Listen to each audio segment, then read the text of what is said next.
Chapter 1. The Startup Years, or as I like to call it, When Sam Still Believed in Humans. Altman's early writings read like a masterclass in pattern recognition. He's seen thousands of startups at Y Combinator, and he's constantly trying to figure out what makes the winners different. His 2013 essay, Super Successful Companies, gives us our first stolen insight. He credits Paul Buchheit, the guy who created Gmail, with this observation: it's better to have a small number of users who really love your product than many who sort of like it. But here's where it gets interesting. Altman doesn't just repeat this wisdom, he builds on it. He notices that successful founders are, and I'm quoting here, obsessed with the quality of the experience. Almost a little too obsessed. They spend a lot of time on details that at first glance wouldn't seem to be really important. Think about that. In a world that worships move fast and break things, Altman's saying the winners are actually the obsessives, the ones who can't sleep because a button is 2 pixels off. But my favorite early Altmanism comes from his 2015 essay, The Days Are Long, but the Decades Are Short. The title itself is stolen wisdom. It's an old parenting saying, but Altman applies it to careers and life choices. He writes, "Life is not a dress rehearsal. This is probably it. Make it count." And then he gets specific. Work very hard, he says. But, and here's the key, not so hard that the rest of your life passes you by. He tells us to keep our family and friends high on our priority list, to stay fit, to develop strong views, but hold them weakly. This is 2015 Sam, still human, still worried about work-life balance, still thinking in terms of decades, not centuries. Chapter 2. The Teacher, Stanford University, Fall 2014. Picture this. Sam Altman, president of Y Combinator, decides to teach a class at Stanford called How to Start a Startup. But he doesn't just lecture. He brings in the founders of Stripe, Pinterest, Airbnb, the creator of Gmail, Peter Thiel. And in these lectures, we get Altman the synthesizer. He's taken everything he's learned and boiled it down to frameworks. The 4 key areas: ideas, products, teams, and execution. Sounds simple, right? But then he drops metaphors that stick in your brain. My favorite? He tells students that starting a startup is like getting pushed off a cliff with a bag of aerospace parts. You're falling. The ground is coming. And you're desperately trying to assemble these parts into a plane before you hit. That's visceral, right? You can feel the wind rushing past, the panic, the desperate fumbling with components, and that's exactly what a startup feels like. But here's where I think Altman reveals something about himself. He loves these edge-of-disaster scenarios, the cliff jump, the race against time, the all-or-nothing bet. This is a man who's comfortable with existential risk. Remember that. It becomes important later. Chapter 3. The Turn, or When Sam Discovered AI Might Kill Us All. Something happens to Altman around 2015. He writes this blog post called Machine Intelligence, Part 1. And it's dark, really dark. He starts by saying superhuman machine intelligence is, quote, probably the greatest threat to the continued existence of humanity. Not climate change, not nuclear war, AI. He's been reading Nick Bostrom's Superintelligence, and it shows. He talks about recursive self-improvement. AI systems that make themselves smarter, which makes them better at making themselves smarter, which makes them better at... You see where this is going. But here's the metaphor that haunts me. He compares humanity's potential relationship with AI to how we treat bacteria. We don't hate bacteria. We just wash our hands. Billions die. We don't even think about it. Now, remember, this is the same guy who 3 years earlier was writing about how to price your SaaS product. The transformation is jarring. It's like watching someone discover religion, except the God they've discovered might not love them back. Chapter 4. The Builder. If you can't beat them, lead them. So, what does Altman do with this existential dread? He doesn't hide under his desk. He co-founds OpenAI. And this is where the story gets really interesting. Because between 2015 and 2021, we watch his philosophy completely transform. The fear doesn't go away. It morphs into something else. Ambition, responsibility, a messianic complex, maybe all three. By 2021, he's writing Moore's Law for everything. Gone is the terror of AI killing us all. Now he's talking about AI making everything cheap. Energy too cheap to meter. Education personalized for every child. Medical care that prevents disease before it starts. He even proposes a solution to inequality. Tax the AI and distribute the wealth. Every American gets a share of the country's AI productivity. It's like universal basic income, but funded by robots. The scared Altman of 2015 has become the prophet Altman of 2021. And prophets, as we know, tend to be very certain about the future. Chapter 5. The Testimony. Mr. Altman goes to Washington, May 16, 2023. Sam Altman sits before the United States Senate. The senators are worried about AI. They've seen ChatGPT. They're thinking about Terminator, about job losses, about their grandchildren. And Altman? He's smooth, reassuring. He compares AI to the printing press, transformative but manageable. He says OpenAI wants regulation. He actually asks for it. Licensing is my #1 recommendation, he tells them. The senators love him. Senator Blumenthal practically gushes. Here's a tech CEO who isn't fighting regulation, who admits there are risks, who seems responsible. But fast forward to 2025. Different hearing, different Altman. Now he's calling licensing disastrous. He wants light touch regulation. What changed? Well, OpenAI went from underdog to dominant player. And suddenly, regulations that seemed reasonable when you're small feel like chains when you're winning.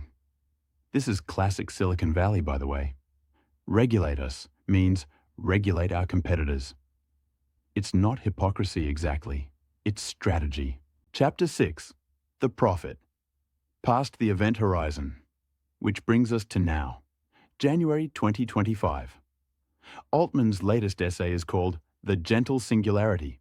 And folks, the scared guy from 2015 is completely gone. He writes that we're past the event horizon. For non-physics nerds, that's the point around a black hole where escape becomes impossible. You're going in whether you like it or not. But here's the twist. Altman thinks this is good. Great even. He predicts AI agents doing real work in 2025. Novel scientific insights in 2026. Robots everywhere by 2027. Abundance for all by the 2030s. He's even got statistics. A ChatGPT query uses just 0.34 watt-hours of electricity. That's nothing. It's a rounding error. Intelligence, he says, will be too cheap to meter. That phrase, too cheap to meter, it's stolen from nuclear power advocates in the 1950s. They thought atomic energy would make electricity basically free. Didn't quite work out that way. But Altman's betting AI is different, that this time, the exponential curve is real. Chapter 7. The Fighter. Twitter fingers turn to trigger fingers. Now, if you want to see the real Sam Altman, not the polished CEO, not the thoughtful essayist, go to Twitter. Or X, whatever we're calling it. January 2025. Elon Musk attacks the Stargate AI infrastructure project. Says they don't have the money. Altman responds instantly. Want to visit the first site already underway? Boom. Musk offers to buy OpenAI for $97 billion. Altman, no thank you, but we'll buy Twitter for $9.74 billion if you want. Savage. This is not the careful, thoughtful writer of those early blog posts. This is someone who's been in the arena, taken hits, and learned to hit back. The transformation from teacher to fighter is complete. Chapter 8. The Patterns. What we can steal. So after reading literally everything this man has written, what wisdom can we actually steal? Here's what I've got. First, compound growth is everything. This theme runs through all of Altman's work. In startups, in careers, in AI development. Small advantages compound into massive ones.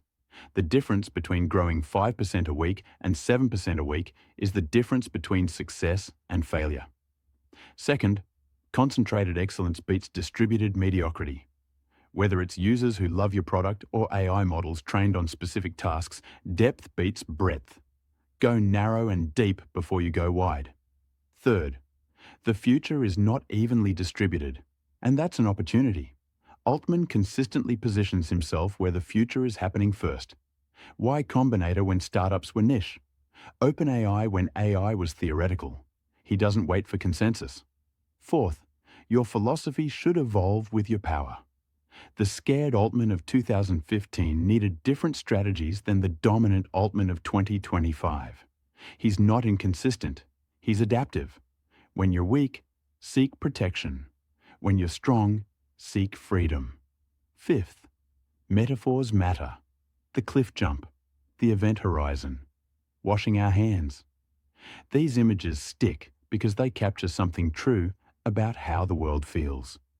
If you want people to remember your ideas, wrap them in unforgettable images. But here's the biggest thing I learned from stealing Sam Altman's wisdom. We're all watching someone process, in real time, what might be the most important transition in human history. The end of human intellectual supremacy. And he's not sure what comes next. Nobody is. The confident predictions, the trillion-dollar bets, the Twitter fights, they're all ways of dealing with fundamental uncertainty. In 2013, Altman knew how to build companies. In 2025, he's trying to build a future where humans and AI coexist. The tools are different. The stakes are infinitely higher. But the process is the same. Observe, synthesize, build, adapt. Whether you think Sam Altman is humanity's savior or the guy accidentally building our replacement, one thing's clear. He's worth stealing wisdom from. Because whatever happens next, people like him are writing the code. I'm your host, and this has been Stealing Wisdom. Next week, we're diving into the collected works of someone very different. Someone who's been thinking about AI from the outside, watching Silicon Valley with deep skepticism. Until then, keep stealing wisdom wherever you find it, even if, especially if, it scares you. Welcome to Stealing Wisdom. Today we're stealing wisdom from Sam Altman, and here's what I discovered. We're watching someone transform from Silicon Valley's most influential startup teacher into possibly humanity's most important prophet. Welcome to Stealing Wisdom, where we dig through the writings, speeches, and scattered thoughts of fascinating people to extract the ideas that shape them and might just shape us. I'm your host, and today we're stealing wisdom from Sam Altman. Now, if you only know Sam Altman as the ChatGPT guy or that CEO who got fired and rehired in 72 hours, you're missing the real story. Because I've just spent, let's call it an unhealthy amount of time, reading everything this man has written since 2013. Blog posts, tweets, congressional testimony, random Hacker News comments at 2 a.m. And here's what I discovered.